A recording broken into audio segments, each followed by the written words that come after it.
ایک ہمیشہ آپ کی پریس بریفنگز کے اندر ہم دیکھتے ہیں کہ you have a lot of focus on کربنگ on illegal spectrum اور انلیگل اسپیکٹرم اس کے ساتھ بارڈر مینجمنٹ، یہ آپ کی بریفنگز میں کافی اس کے اوپر آپ ڈسکشن بھی کرتے ہیں، you try to explain all the things, مگر جو ایک امیجیٹ ریئیکشن آتا ہے اس کے اوپر جو کہ بہت سارے سوالات کو جنم دیتا ہے کہ بارڈر پر تو فوج اور ایف سی ہے، پھر اسمگلنگ کیوں ہو رہی ہے؟ بارڈر پر جب فینس لگ چکی ہے تو انفلٹریشن کیوں ہو رہی ہے؟ اور ایرانی خام تیل ہو، برانڈڈ سگریٹس ہوں، پیٹرول ہو، ڈرگز ہو، جو بھی ہو، تو اگر یہ بارڈر سے ہی ہو رہا ہے اور اس کا راستہ انلیگل اسپیکٹرم کے لیے کھل رہا ہے تو پھر اس میں فوج کا، فینس کا کیا کردار رہ جاتا ہے؟ میں چاہوں گی اس پر بھی آپ اپنا رد عمل دیں، اور سب سے بڑی چیز یہ کلیئر کر دیں کہ انلیگل اسپیکٹرم سے کے حوالے سے سب سے بڑی مخالفت آپ کو خود کیا لگتا ہے کس جانب سے، کن کوارٹرز کی جانب سے آ رہی ہے؟ بہت شکریہ. I think you are talking in context of our last briefing that we had, جہاں پہ ہم نے لیگل اسپیکٹرم کی بات کی اور کس طرح یہ لیگل اسپیکٹرم جو اربوں روپیہ غیر قانونی کا سرپرستی کرتا ہے اس کرمنل مافیا کی اور دہشت گردی کی. اور اس پہ یہ جو کنفیوژن ہے کہ اگر بارڈر پہ فینس ہے لگا ہوا ہے اور فوج لگی ہوئی ہے تو پھر یہ کیسے لیگل اسپیکٹرم آپریٹ کر رہا ہے؟ تو دیٹ مینس کہ سم ہاؤ شاید فوج جو سی ہے اس کی اجازت دیتی ہے یا اس کی سرپرستی کرتی ہے. دیکھیں یہ اس میں and you talked about the Iranian تیل، اس کی آپ نے بات کی کہ وہ کیوں آتے ہیں. یہ کمپلیکس ایشو ہے. اس کو پہلے لیٹس ٹاک اباؤٹ دس جو ایشو ہے آپ کا تیل کا یا یہ باقی اپنے بات کی، then we'll talk about fence. اور اس کو سمجھنا آئی تھنک ضروری ہے.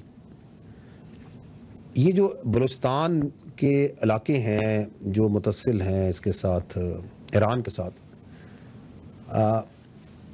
دے آر ناٹ لائک، ان کو اگر آپ دیکھیں تو انفراسٹرکچر اور سہولیات کی طرح وہ اس طرح نہیں جس طرح ہم یہاں شہر میں پنڈی میں یا اسلام آباد یا لاہور میں. وہاں پہ آپ نے تیل کی بات کی تو وہاں تیل ایسے نہیں کہ آپ گاڑی چلائیں گے اور پیٹرول اسٹیشن پہ چلے جائیں گے اور تیل ڈالیں گے. آپ نے گروسریز لینی ہے تو آپ کسی مارکیٹ میں جائیں گے اور گروسریز وہاں سے سپر مارکیٹ سے کارٹ بھریں گے اور لے کے آ جائیں گے.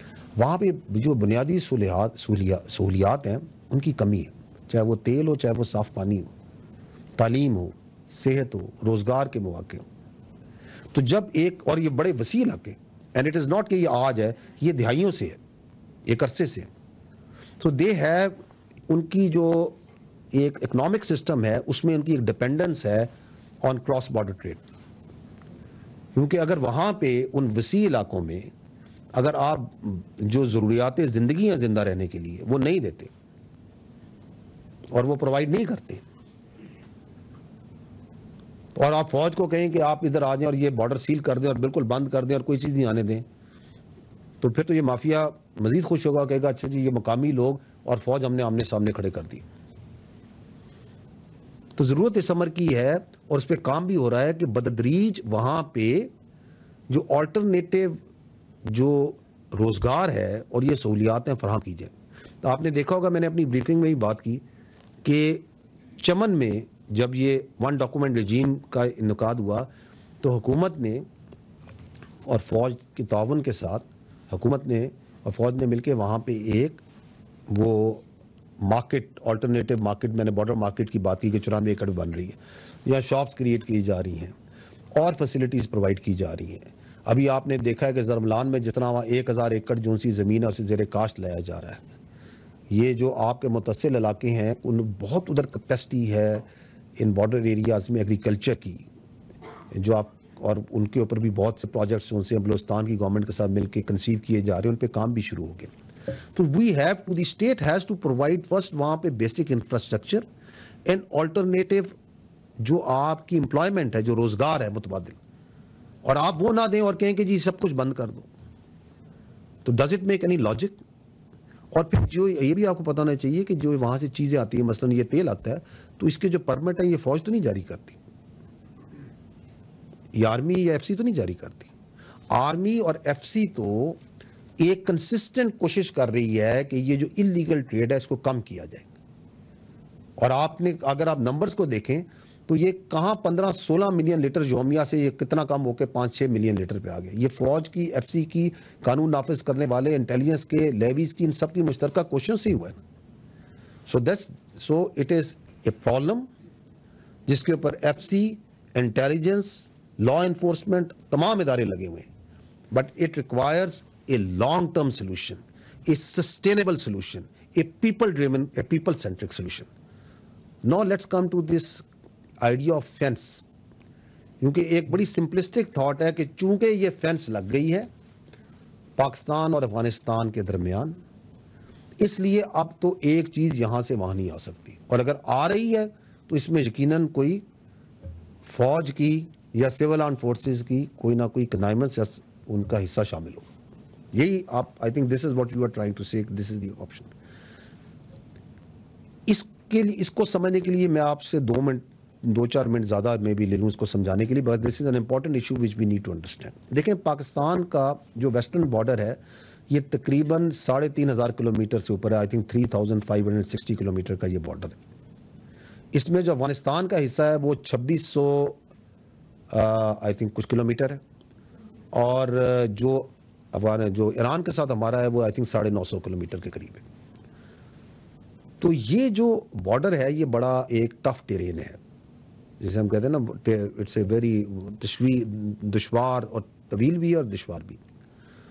اس پہ جب فینس لگائی تو اس فینس کے لگانے سے جو غیر قانونی آمد و رفت ہے، نقل و حرکت ہے، یقیناً اس میں کمی بھی آئی، وہ چینلائز بھی ہوئی اور اس کے فائدے ہوئے. لیکن یہ کہنا کہ اب یہ فینس چونکہ لگ گئی اور اس پہ ایک سیکورٹی لگ گئی ہے تو اب تو ایک پرندہ بھی دم نہیں ادھر سے مارے گا، تو یہ اس کا مطلب that is not the correct understanding of the ground situation. اور اس کے کچھ فیکٹرز ہیں. پہلی بات تو یہ ہے کہ دنیا میں کوئی بھی بارڈر واٹر ٹائٹ کنٹرول نہیں ہوتا. آپ مثال لے لیں امریکہ کے اور میکسیکو کے بارڈر کی. امریکہ کے پاس بہت ریسورسز ہیں، چاہے وہ اکنامک ہوں، ٹیکنالوجی کے ہوں، سیکیورٹی کے ہوں، ملٹری کے ہوں.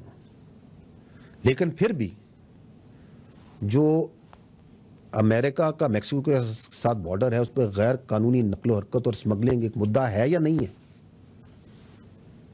اس کے مقابلے میں آپ پاکستان افغانستان کا بارڈر دیکھیں، میں نے آپ کو بتایا کہ ویری ٹف ٹیرین، اور ہمارے پاس تو نہ وہ اکنامک ریسورسز ہیں، نہ اتنا پیسہ ہے، نہ وہ ٹیکنالوجی ہے، نہ ہم کوئی کلیم کرتے ہیں کہ ہمارے سیٹلائٹ اوپر سے ایک سوئی بھی دیکھ لیتے ہیں جو حرکت کر رہی ہوتی ہے، نہ اس طرح ہمارے ڈرونز پھر رہے ہیں پورے علاقوں میں، نہ ہمارے پاس اس طرح کی باقی جو ریسورسز ہوتے ہیں وہ موجود ہیں.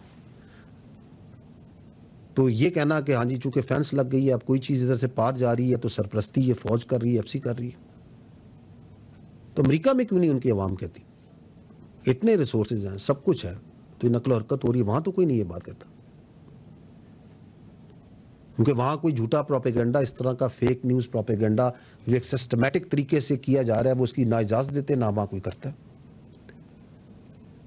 دوسرا پوائنٹ یہ ہے کہ یہ جو بارڈرز ہوتے ہیں دو ملکوں میں یہ میوچلی گارڈڈ ہوتے ہیں. یک طرفہ کوئی ملک جو ہے نا ایک بارڈر کو گارڈ نہیں کرتا.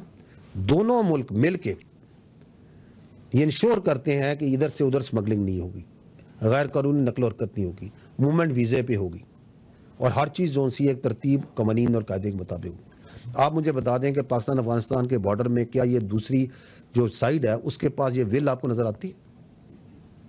یہ ون ڈاکومنٹ رجیم ویزا ہم امپلیمنٹ کرتے ہیں، ادھر سے تو کوئی ول نہیں ہے. اور اگر نمبرز کی بات کی جائے تو پاک افغان جو بارڈر ہے اس کے اوپر آئی تھنک 1457 آئی تھنک 1400 سے اوپر 1452 یا 1457 1400 آئی تھنک 52 کے قریب پاکستان کی چیک پوسٹیں ہیں، جبکہ افغانستان کی جو چیک پوسٹیں ہیں وہ کوئی 200 کے قریب، 200 سے تھوڑی زیادہ ہے.